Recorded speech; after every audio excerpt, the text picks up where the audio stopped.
Welcome to Homemade. Hello, welcome to homemade. ഞാൻ രമ്യ സുർജിത്ത്. ഇന്ന് ഞാൻ നിങ്ങൾക്ക് വേണ്ടി കാണിച്ചു തരുന്നത് എങ്ങനെ നല്ല സോഫ്റ്റായിട്ടും നല്ല ക്രിസ്പി ആയിട്ടുള്ള പൂരി ഉണ്ടാക്കാം എന്നുള്ളതാണ്.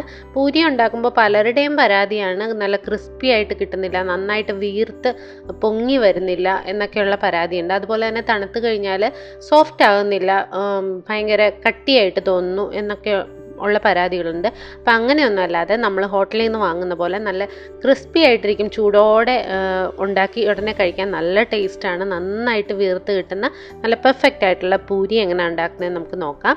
വളരെ എളുപ്പമാണ്, എല്ലാവരും ഒന്ന് ട്രൈ ചെയ്ത് നോക്കണം. വീഡിയോയിലേക്ക് പോകുന്നതിന് മുന്നേ നിങ്ങൾ ആദ്യമായിട്ടാണ് എൻ്റെ ചാനൽ കാണുന്നതെങ്കിൽ സബ്സ്ക്രൈബ് ചെയ്യാൻ മറക്കരുത്. അതുപോലെ തന്നെ തൊട്ടടുത്തുള്ള ബെൽ ബട്ടൺ കൂടെ ക്ലിക്ക് ചെയ്യുക. എന്നാൽ മാത്രമേ ഞാനിടുന്ന വീഡിയോസിൻ്റെ നോട്ടിഫിക്കേഷനൊക്കെ നിങ്ങൾക്ക് കൃത്യമായിട്ട് കിട്ടുകയുള്ളൂ. അപ്പം നല്ല പെർഫെക്റ്റ് ആയിട്ടുള്ള പൂരി എങ്ങനെയാണ് ഉണ്ടാക്കുന്നത് നമുക്ക് നോക്കിയിട്ട് വരാം.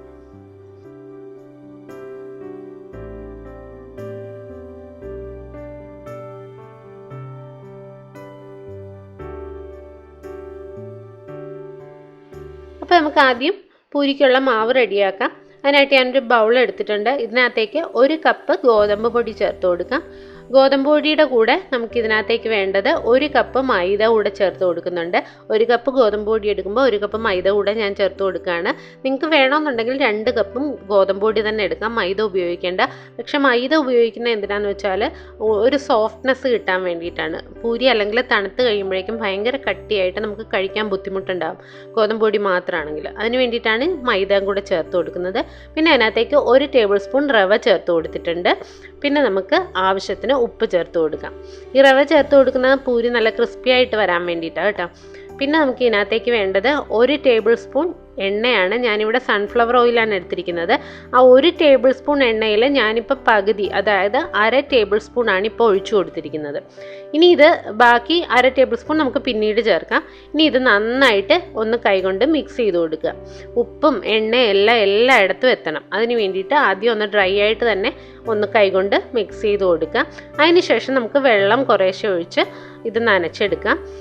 ഇത് ഞാൻ ഉപയോഗിക്കുന്നത് ചെറിയ ചൂടുള്ള വെള്ളമാണ്, പച്ചവെള്ളം ഉപയോഗിക്കേണ്ട. അതിനേക്കാൾ നല്ലത് പൂരി കൂടുതൽ സോഫ്റ്റും ടേസ്റ്റും ഉള്ളതും ആകാനായിട്ട്, നന്നായിട്ട് പൊങ്ങി വരാനും ഒക്കെ നല്ലതാണ് ചെറു ചൂടുവെള്ളം. ചൂട് ഒത്തിരി കൂടിപ്പോയത് ചെറു ചൂടുള്ള വെള്ളം വെച്ചിട്ട് കുറേശ്ശെ വെള്ളം ഒഴിച്ചൊഴിച്ച് നമുക്കിതൊരു ചപ്പാത്തിക്ക് കുഴയ്ക്കുന്ന പോലെ, അതിനേക്കാൾ കുറച്ചുകൂടെ സോഫ്റ്റ് ആയിരിക്കണം, ആ രീതിയിൽ നമുക്ക് കുഴച്ചെടുക്കാം. അപ്പോൾ ആവശ്യത്തിന് വെള്ളം കുറേശ്ശെ ഒഴിച്ചൊഴിച്ച് ഇതുപോലെ കുഴച്ചെടുത്തിട്ട് നമുക്ക് ബാക്കി 1/2 ടേബിൾ സ്പൂൺ എണ്ണയുണ്ടല്ലോ, അത് നമ്മുടെ കയ്യിലേക്ക് എടുത്തിട്ട് ഒന്ന് അതിൻ്റെ മേളിലേക്ക് ഇതുപോലെ ഒന്ന് സ്പ്രെഡ് ചെയ്ത് കൊടുത്തിട്ട് പിന്നെ നന്നായിട്ട് ഒന്നുകൂടെ കുഴച്ചെടുക്കുക. കുഴയ്ക്കുമ്പോൾ നന്നായിട്ട് ഇതുപോലെ പ്രസ് ചെയ്ത് തന്നെ കുഴയ്ക്കുക. അപ്പോൾ പൂരി നല്ല സോഫ്റ്റ് ആൻഡ് ക്രിസ്പി ആയിട്ട് കിട്ടും, മാവ് നല്ല സോഫ്റ്റ് ആയിട്ട് കിട്ടും. അതിന് വേണ്ടിയിട്ട് നന്നായിട്ട് കുഴയ്ക്കുക എന്നുള്ളത് ഇമ്പോർട്ടൻ്റ് ആയിട്ടുള്ള കാര്യമാണ്. ഇതുപോലെ നന്നായിട്ടൊന്ന് കുഴച്ചു കൊടുക്കുക. അപ്പോൾ ആ ഓയിലൊക്കെ പുറമേ ഒന്ന് പിടിക്കുകയും ചെയ്യും. അത് തന്നെയല്ല, പൂരി നമ്മൾ കുറച്ച് നേരം വെച്ചിട്ട് ഉണ്ടാക്കുന്നതാണ് നല്ലത്. നന്നായിട്ട് മിക്സ് ചെയ്തതിന് ശേഷം ഒരു 10-15 മിനിറ്റ് ഇത് റെസ്റ്റ് ചെയ്യാൻ വെച്ച് കഴിഞ്ഞാൽ പൂരി നല്ല പെർഫെക്റ്റ് ആയിട്ട് കിട്ടും. അപ്പോൾ അതിൻ്റെ പുറത്തൊരല്പം ഈർപ്പം നിൽക്കാനായിട്ടാണ് നമ്മൾ അവസാനം എണ്ണ ചേർത്ത് മിക്സ് ചെയ്യുന്നത്. ഒരു 10 മിനിറ്റ് വെച്ചിട്ടുണ്ടാക്കുന്നതാണ് നല്ലത്. നിങ്ങൾക്ക് അങ്ങനെ പറ്റിയില്ല എന്നുണ്ടെങ്കിലും കുഴപ്പമില്ല. അതിനുശേഷം നമ്മൾ പരത്താനുള്ള കല്ലിലേക്ക് കുറച്ചൊന്ന് എണ്ണ തടവി കൊടുക്കുക. അതിനുശേഷം ഓരോ ചെറിയ ഉരുളകളാക്കി ഉരുട്ടി നമ്മൾ പൂരിക്ക് പരത്തിയെടുക്കുന്ന പോലെ പരത്തിയെടുക്കുമ്പോൾ ശ്രദ്ധിക്കേണ്ട കാര്യം, തീരെ തിന്നായിട്ട് പരത്തരുത്, ഒരല്പം കട്ടിയായിട്ട് പരത്തുക. എന്നാൽ ഒത്തിരി കട്ടിയാവാനും പാടില്ല. ഒത്തിരി കട്ടിയായാൽ തണുത്ത് കഴിയുമ്പോഴേക്കും ഭയങ്കര സൈഡിലൊക്കെ ഭയങ്കരമായിട്ട് കട്ടി തോന്നും. അപ്പോൾ ഏകദേശം തീരെ തിന്നാക്കാതെ, നമ്മൾ ചപ്പാത്തിക്ക് പരത്തുന്ന അത്രയും തിന്നാക്കണ്ട, അതിനേക്കാൾ ഒരല്പം കൂടെ കട്ടിയായിട്ട് നമുക്കിത് പരത്തിയെടുക്കാം. ചെറുതായിട്ട് ഓയിൽ തടവി പരത്തുന്നതാണ് നല്ലത്. ഇതുപോലെ ഈ ഒരു കനത്തിൽ നന്നായിട്ട് പരത്തിയെടുക്കുക. ഇനി നമുക്ക് പൂരി ഫ്രൈ ചെയ്തെടുക്കാം. അതിന് വേണ്ടിയിട്ട് ആവശ്യത്തിന് എണ്ണ ചൂടാക്കാൻ വെക്കുക. പൂരി നന്നായിട്ട് മുങ്ങിക്കിടക്കാൻ മാത്രം എണ്ണ ഒഴിച്ച് കൊടുക്കണം, എന്നാൽ മാത്രമേ നന്നായിട്ട് വീർത്ത് കിട്ടുള്ളൂ.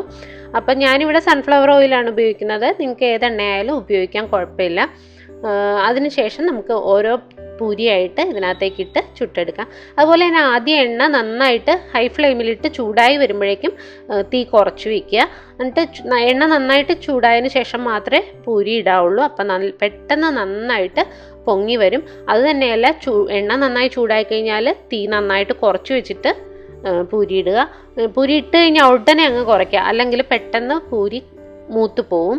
അപ്പം നമ്മൾ ഉദ്ദേശിക്കുന്ന പോലെ കിട്ടില്ല. അപ്പം ചൂടൊന്ന് കൂട്ടിയും കുറച്ചും അഡ്ജസ്റ്റ് ചെയ്ത് വെച്ചിട്ട് വേണം നമുക്ക് പൂരി വറുത്തെടുക്കാനായിട്ട്. ഇപ്പം നല്ല ഭംഗിയായിട്ട് പൊങ്ങി വരുന്നിട്ടുണ്ട്. അപ്പം എണ്ണ ആവശ്യത്തിന് ചൂടായതിന് ശേഷം മാത്രം ഇടാൻ ശ്രദ്ധിക്കുക. ഇട്ട് കഴിഞ്ഞാൽ തീ കുറച്ച് വെച്ച് അഡ്ജസ്റ്റ് ചെയ്യുക. അങ്ങോട്ടും ഇങ്ങോട്ടും മറിച്ചും തിരിച്ചും ഇട്ട് കൊടുക്കുക. ഇപ്പം നല്ല ക്രിസ്പി ആയിട്ടാണ് പൂരി ഇരിക്കുന്നത്. പെട്ടെന്ന് തന്നെ പൊങ്ങി വരും. നിങ്ങൾ എണ്ണ അതിൻ്റെ മുകളിലേക്ക് ഒരല്പം ഒഴിച്ചു ഇങ്ങനെ തട്ടി കൊടുക്കുകയാണെങ്കിൽ പെട്ടെന്ന് തന്നെ അത് വീർത്ത് വരും. അപ്പം നല്ല പെർഫെക്റ്റ് ആയിട്ട് നല്ല അടിപൊളിയായിട്ടുള്ള പൂരി റെഡി ആയിട്ടുണ്ട്. ഇത് നല്ല ചൂട് കറിയുടെ കൂടെ കഴിക്കാനായിട്ട് അടിപൊളി ടേസ്റ്റാണ്. ഇത് തണുത്ത് കഴിഞ്ഞാലും അങ്ങനെ ഒത്തിരി അങ്ങ് കട്ടിയായി പോവില്ല, നമുക്ക് ഉള്ളിൽ സോഫ്റ്റായിട്ട് തന്നെ ഇരിക്കും. അപ്പോൾ എല്ലാവരും ഒന്ന് ട്രൈ ചെയ്ത് നോക്കണം. ഇഷ്ടപ്പെട്ടാൽ ലൈക്ക് ചെയ്യാനും സബ്സ്ക്രൈബ് ചെയ്യാനും കമൻറ്റ് ചെയ്യാനും ഷെയർ ചെയ്യാനും ഒന്നും മറക്കരുത്. പുതിയ വീഡിയോസുമായി നമുക്ക് വീണ്ടും കാണാം. Thank you.